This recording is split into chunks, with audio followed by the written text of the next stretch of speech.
நாளும் உனை மறவாத இனிதான வரம் வேண்டும்.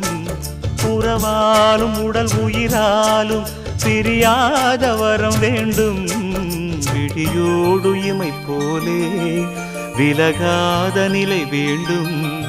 இணையான இளமானே துணையான இளமானே, இணையான இளமானே துணையான இளமானே.